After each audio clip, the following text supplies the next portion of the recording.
হাততালি সবাই, হাততালি।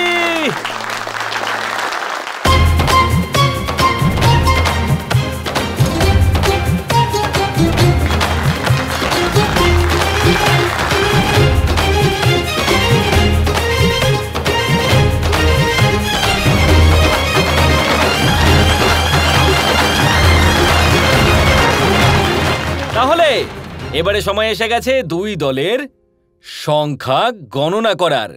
আমাদের রাধা কৃষ্ণ আর চন্দ্রাবলী গোবর্ধন দুজনেই এখন এই খেলায় একই স্থানে আছে ৫-৫ সংখ্যা পেয়ে।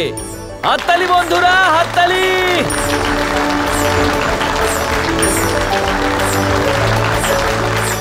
তাহলে এইবার আমার শেষ প্রশ্ন নিশ্চিত করবে যে এই খেলায় বিজয়ী কে হবে। তাই এইবারে খেলার পরের ভাগে আমার যে প্রশ্নটা হবে সেটা একটু আলাদা হবে। এই খেলাটাকে আমি একটু পাল্টে দেব। এবার আমার পরের প্রশ্নের উত্তর প্রতিযোগীদের আমার কানে এসে বলতে হবে, যাতে ওদের সহযোগীরা তাদের উত্তর অনুমান না করতে পারে। ঠিক আছে, তাহলে বরবধূ আপনাদের দুজনকে দিয়ে শুরু করছি। প্রশ্ন হচ্ছে যে ওদের সবচেয়ে প্রিয় খাবারের নাম কি?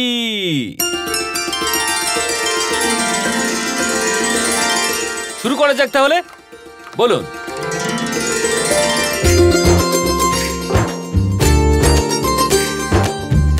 কি অসাধারণ! তো আমাদের গোবর্ধন বলছে যে চন্দ্রাবলীর সবচেয়ে প্রিয় খাবার হচ্ছে নন্দু মিষ্টান্ন ভাণ্ডারের মতিচুরের লাড্ডু। কি ব্যাপার চন্দ্রাবলী, গোবর্ধন তো তোমার প্রিয় খাবারের নামের সাথে সাথে প্রিয় মিষ্টান্ন ভাণ্ডারের ব্যাপারেও বলে দিল সবকিছু। এই উত্তর কি সঠিক? আর চন্দ্রাবলী বলেছে যে গোবর্ধনের সবচেয়ে প্রিয় খাবার রাবড়ি।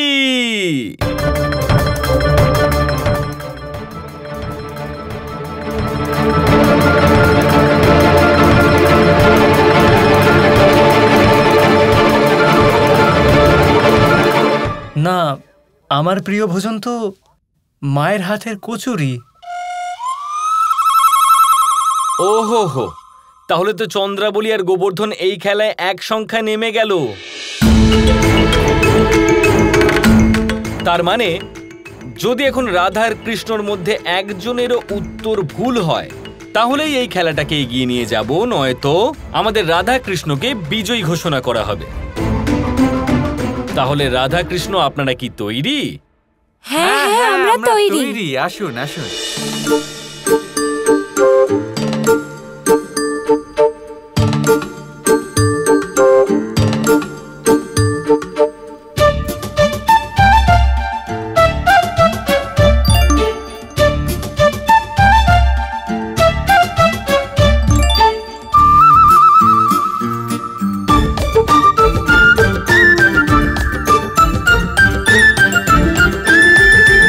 আমাদের কৃষ্ণ বলেছে যে রাধার সবচেয়ে প্রিয় খাবার হচ্ছে আখের রস। আমি জানি রাধা, ক্ষীর তোমার অত্যন্ত পছন্দ, কিন্তু আজকের দিনটা বর আর নববধূর। আমার মনে হয় ওদের জিততে দেওয়া উচিত। এটা কি সঠিক উত্তর রাধা? আর রাধা উত্তর দিয়েছে যে কৃষ্ণর সবচেয়ে প্রিয় খাবার হচ্ছে কুলফি।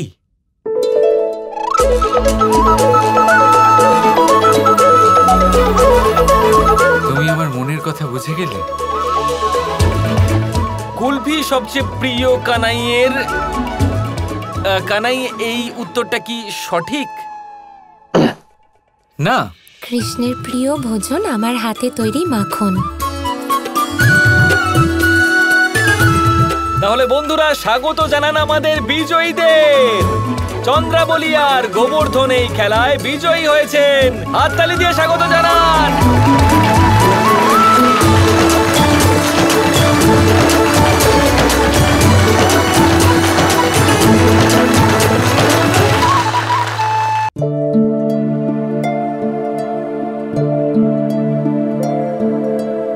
খাও খাও, তোমার প্রিয় মাখন খাও, আর রাধা কৃষ্ণের এই মধুর হারের উৎসব পালন করো।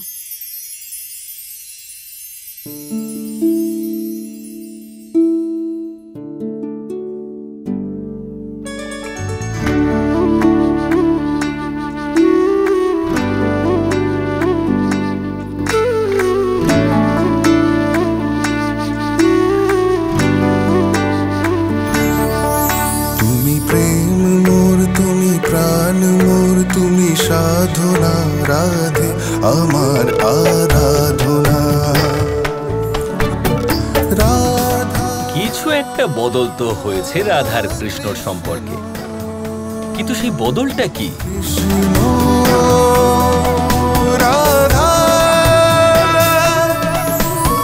রাধা কৃষ্ণ কৃষ্ণ রাধা। এই মুখ তো দেখতে পাচ্ছেন আপনারা, শুভ্র, সাদা, উজ্জ্বল। আর এটা এরকমই রাখার জন্য আমরা কি না করে থাকি। এটা এরকমই কোনো রেশমের কাপড়ে আমরা জড়িয়ে রাখি, কোনো এক কৌটোয় ভালো করে বন্ধ করে রাখি।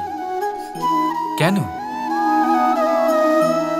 যাতে এতে একটা আঁচড়ও না লাগে, যাতে এই মুক্ত না ভাঙে, কারণ এটা অমূল্য। ঠিক সেই রকমই এই দুধ যাতে না কাটে, তাই আমরা এটা গরম করে রাখি। গ্রীষ্মকালে আমরা এটা শীতল জলে রেখে দিই, কারণ এটা অমূল্য। এই দুটোই বড়ই অমূল্য, তাই আমরা এগুলো সামলে রাখি।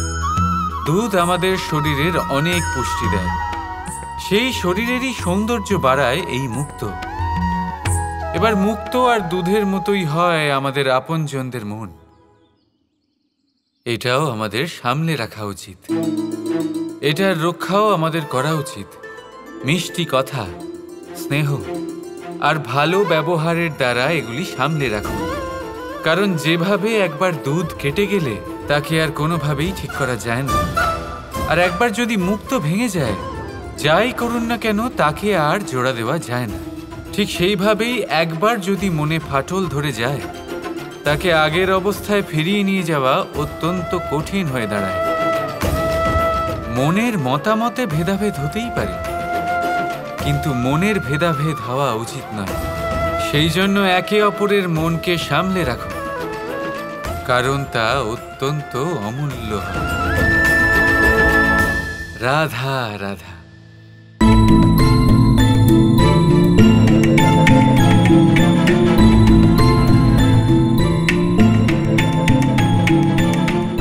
কি হলো গোবর্ধন, তোমার মুখটা ওই রকম কেন করে রেখেছো? বিবাহের আগেই চন্দ্রাবলী বকুনি দিয়েছে নাকি? মানে ব্যাপারটা হচ্ছে কৃষ্ণ, আমি কখনো স্বপ্নেও ভাবিনি যে আমার বিবাহ চন্দ্রাবলীর সাথে হতে পারে। দেখো গোবর্ধন, পেঁচানো শুধু জিলিপি ভালো লাগে, কথা সোজা সাপটাই বলা উচিত। এবারে সোজাসুজি বলো কি হয়েছে। আচ্ছা বন্ধু, আবার পরে দেখা হবে। বসো, এসো। এবারে বলো কি হয়েছে। আসলে কৃষ্ণ, সবাই বলছে যে বিবাহের আগে আমি ওর সাথে দেখা করতে পারবো না, এটাই বিবাহের নিয়ম। কিন্তু আমি তো বাল্যকাল থেকে শুধু ওকেই ভালোবেসেছি, আর এখন আমার ওর সাথে দেখা করে দুদণ্ড প্রেমের দুটো কথা বলতে ইচ্ছে করছে। কিন্তু এটা করা হয়তো ভুল হবে, তাই না? নিয়মের অবমাননা করা হবে। যদি মনে কোনো পাপ না থাকে তাহলে তা ভুল কি করে হয় গোবর্ধন? চন্দ্রার সাথে দেখা করে একটু প্রেমের কথাই তো বলতে চাইছো। আমার মতে বিবাহের আগে দেখা করাটা কোনোভাবেই ভুল নয়। কিন্তু এসব সম্ভব হবে কি করে? কিভাবে তা সম্ভব হবে গোবর্ধন? এর জন্য আমাদের রাধাকে প্রয়োজন হবে। এবার নিয়ম ভাঙতে রাধা আমাদের সাহায্য করবে কি না তা আমি জানি না। কৃষ্ণ, রাধা কৃষ্ণ কৃষ্ণ কৃষ্ণ কৃষ্ণ